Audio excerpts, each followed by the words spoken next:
Hello, and welcome back to the Bliss Bean. In today's video, I'll try to answer all the questions about my college applications process, as well as where I'm actually going and what I'll be studying there. So, let's start at the beginning. When I did my college applications process, I was on my gap year, so the whole experience was pretty low stress, not only because I wasn't balancing it with my schoolwork, but also because I wasn't surrounded every day at school by people whose own stress was radiating off of them, and I just kind of had a chance to approach it in a calm way and think about what was best for me rather than what everyone else was going for. When I chose what schools I wanted to apply for, first I applied to UW-Madison because that's where I live. They have a great strategic communications program. I just like the city, and also in-state tuition is pretty great. I also applied to two Spanish schools, St. Louis University and IE University, and more later on how I found out about both of those schools. And then after that, I literally found like this huge list of what universities in the United States offer the most merit scholarship opportunities, and from those, I also threw in Fordham University, Boston University, and USC. So 6 schools. I feel like when you're younger and people talk about college, they always talk about getting into a school, as if all you need is to get good grades,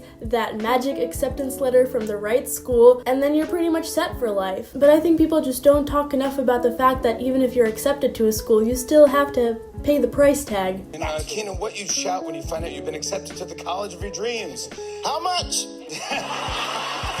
I don't know, I guess I was just disillusioned in many ways about the whole college applications thing, but I'm not going to spend too much time on that. I highly recommend this book called Where You Go Is Not Who You'll Be by Frank Bruni. He does a great job of breaking down what's wrong with the college admissions process, what misconceptions people have about the value of a prestigious school. So anyways, I just wanted to learn things in college. I wanted to improve my media and communication skills, meet new people, try new things, and not have to sell my organs in order to pay for it. Common question was, how did I know I wanted to study media and communications? Someone phrased that as, how did I choose a major when my interests are so wide and varied? And honestly, I would argue that my interests are pretty specific. I guess just over the years, I realized that every activity I drifted towards was in some way media related. So the yearbook, the school newspaper, the school news, photo and video classes, having a blog, having a YouTube channel, all the signs were pointing to this major. The only struggle in finding the right major for me was that distinction between like what is journalism, what is media and communications, what is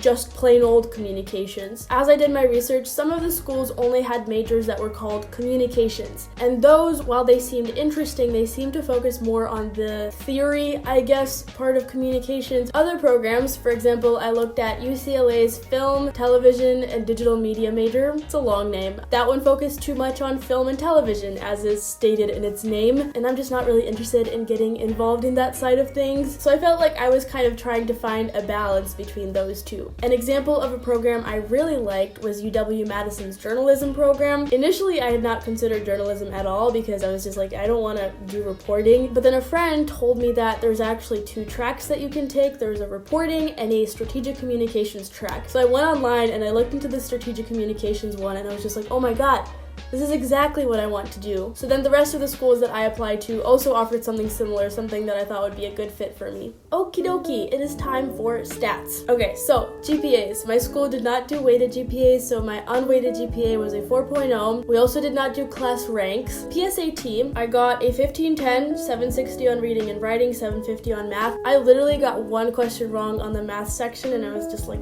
ugh, but it's okay. Oh yeah, so that made me like a national merit semi-finalist, and I did not qualify to become a national merit finalist because 1, I am not a citizen, I'm a US permanent resident, and 2, I took a gap year. Taking a gap year disqualified me from being a national merit finalist. So, okay, so then I took the ACT in October of 2017, and I got a 36 with 36s on English and reading and 35s on math and science. Alright, I took 10 AP exams total, 2 sophomore year, 5 junior year, 3 senior year. Junior year was rough, and I got 5s on all of those. Honors and awards. As I mentioned, the National Merit Semi-Finalist. I was a U.S. Presidential Scholar nominee in 12th grade. I got the National AP Scholar Award in 12th grade based on how many I'd taken and what scores I'd gotten. And then I also did FBLA 10th through 12th grade, and I got first place in my events in Wisconsin all 3 years, and then second at Nationals junior year. Alright, then activity. sororities. I did a volunteering club where I was board member, co-vice president, co-president, school newspaper where I was a writer, opinions editor, layout editor, co-editor-in-chief, Future Business Leaders of America where I was a member all 3 years. I also did an internship my junior year. It was like a little less than a school year. So I interned with our school district's communications department and I was called like a student reporter. Mainly I was making like little documentary videos and things like that. I included studying Korean because for the activity type you could choose foreign language and I don't know, I felt like it was worth a mention. Like I thought that showed that I was a self-starter. Of course I mentioned the Bliss bean because I've poured so many hours into that. Freelance photography my junior and senior years, and then I also mentioned that I produced a 2019 class video for our school. I think that's it. I don't think anyone asked about the Common App essay, so I'm not gonna waste your time reading that, but basically it was about my blog. I really took every opportunity to mention my blog. In the essay, I talked about the day when I printed out a bunch of the comments and the messages I received and I put them all together on my wall over there, and kind of into that, I also weaved how the Bliss bean was started and what it means to me to be able to help people through it. Very touching. So yeah, I think that's everything for this section of the video. I was accepted to all of the schools I applied for with varying degrees of scholarship offers, so financially the ones I was considering were UW-Madison, SLU Madrid, and IE University. Now, I felt like going to Spain would be a good experience for me. It was something I'd been thinking about for years. I thought it would be a good challenge. If I had gone to UW-Madison, I probably would have lived at home, which I would have been totally comfortable with. I honestly love living at home, and I think my gap year helped me realize that. I think in high school I was like, oh god, no, I want to get away from my family. But now I've learned to appreciate being at home more. But I just knew that maybe going to UW-Madison was too comfortable. I felt like I knew so much about the school. I knew a lot of the people who went there. I had a pretty good idea of what clubs I would get involved in, what classes I would take. It just kind of felt a little too safe. Also, Wisconsin winters, ugh. So at that point, it came down to SLU Madrid and IE University. So let me tell you a bit about how I found out about these schools. I have actually been wanting to go to IE pretty much since I started looking at colleges. Towards the beginning of high school, I was super interested in studying in Europe, so I cast a really wide net and looked at so many media and communications programs in Europe. I was leaning towards Spain because there would be less of a language barrier for me, but I looked at a lot of options. When I stumbled upon IE, it was love at first sight. The program that I specifically was interested in was called Sun, come back. Communications and digital media, and it was just everything that I was interested in that I love to do all wrapped up into one program. I actually remember spending a lot of time digging into their website, and then I was like, okay, Patricia, you have to give other schools a chance. So I restarted the search process. I basically opened everything back up to consideration, and still by the end I ended up at IE. Alright, then SLU. I always say SLU, but it's SLU. SLU Madrid I found out about because I actually met a first-year student at that school while I was in Madrid, and the idea of an American university in Madrid seemed really intriguing to me. I liked that I could have a really cool experience of living in Spain while having some of the comforts of home being in an American environment. So while I was in Madrid, I figured why not do a tour? So I did a tour, I applied, and after they accepted me, I also tried for a full tuition scholarship, which I also got, and so then that made things very tricky. IE, for a long time, I had come to view it as an expensive school without actually attaching a price tag to it, because when I was doing my initial Europe search, it was expensive relative to other European schools, but not expensive relative to American schools. So I actually didn't even apply to IE at first, but then I was like, hold up, Beatrice, this is your dream school, and it's not even that expensive. So I submitted my Common App, I got accepted, and they gave me a 40% scholarship, which brought the tuition down to about $13,000 a year, which is not much more than I would pay for in-state tuition at UW-Madison. So I felt very conflicted from a financial standpoint because on the one hand, a full tuition scholarship is freaking amazing and I felt so lucky and so grateful to have received that. But after very much thinking and pondering, at the end of the day, I just wasn't as excited about the academic opportunities at SLU Madrid. There, I probably would have done the communications major with a minor in marketing, and just reading through the syllabus didn't make my heart patter the way that it did when I read about IE. It's also a pretty small school. I mean, both of them are small,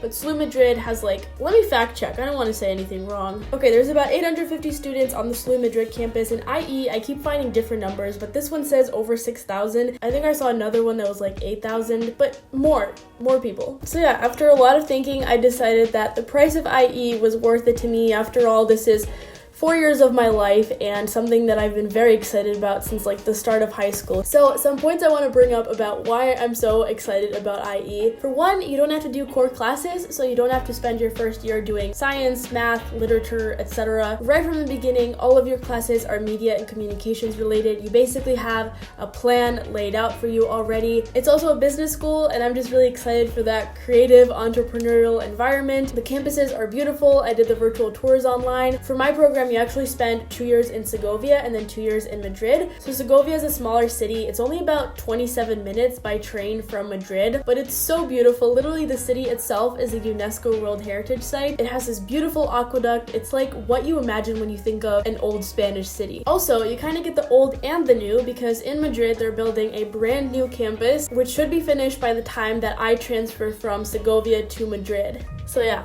I'm just really excited.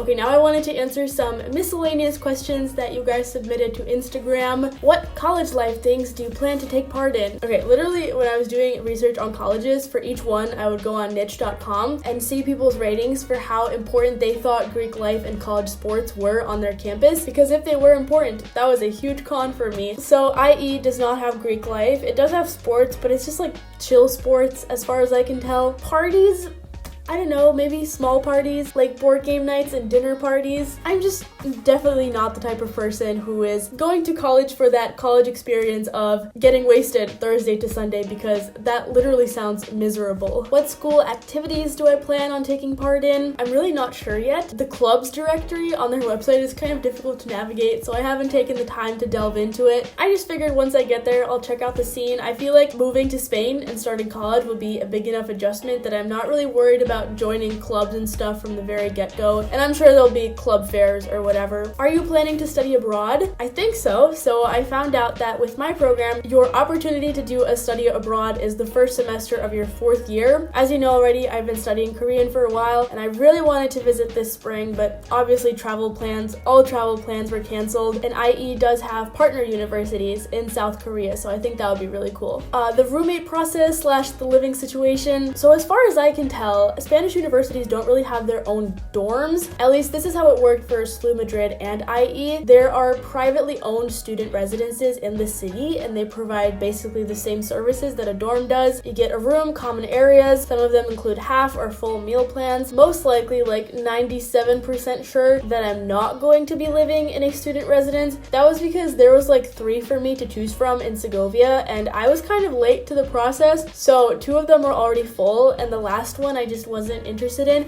It was the only one that didn't offer a full meal plan, so you only get like breakfast Monday to Saturday and then dinner Monday to Friday, and you can't use the kitchen, which for me, being able to cook for myself is very important. Also, I saw some pictures of the food, and I don't know, like the breakfast looked like continental breakfast that you would get at a hotel, just like pastries and toast. The facilities just didn't look that great either, and I would probably be spending at least 1,000 euros a month there, whereas the bedroom in a shared apartment that I'm looking at right now is 250 euros per month and 100 euros per month for utilities, but at the end of your stay, they calculate how much the utilities cost and then they refund you the difference. So yeah, I'm most likely going to be living in a shared apartment. I already have my eye on one, but I'm hesitant to sign anything because in case fall classes will be online and I don't actually end up going to Spain, the landlord said I would have to commit to at least 4 months in the beginning, and that's a lot of money. So I'm not sure what I'll do about that situation, but for the time being, I have my eye on one of those bedrooms. I know this other girl who is planning on living there, so I feel pretty good about that situation. Do I think I had a disadvantage because I took a year off? Absolutely not. Okay, the national merit thing, that doesn't count. But really, taking a gap year just gave me more to talk about in my essay and the interviews that I did. Oh my gosh, can the sun just stay out? I had 2 interviews in total. One was for the admissions process for IE, and the other one was specifically for the SLU Madrid scholarship. In both of those, I brought up my gap year. I brought up my blog, which my gap year really allowed me to develop. I was able to mention that I traveled and that I developed my language skills. So yeah, definitely not a disadvantage. Am I nervous? Oh, of course I am. Like, it's scary. Of course it's scary. Like when I went to Europe in the fall and winter, I was so homesick traffic in the beginning. Like, it really sucked. But as I progressed and looking back on it, it was a really cool experience, and I had some really cool moments that I otherwise would not have had. So I definitely think it'll be hard in the beginning, but overall I'm really excited, and I feel like the more time goes by, I'm just getting more and more excited, so yay! Oh, the next question is, what am I most excited about? I would say either just like learning again. I missed learning while I was on my gap year, and specifically learning things that I'm actually really passionate about. Also, I'm really excited to be in Segovia.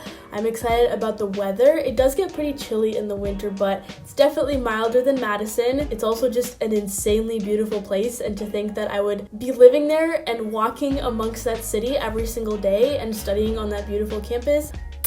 And I think that's everything. I've probably talked your ears off at this point, so thank you for sitting through that. I hope it was interesting / helpful. Please give this video a like and subscribe to my channel, and I will see you next week. Bye!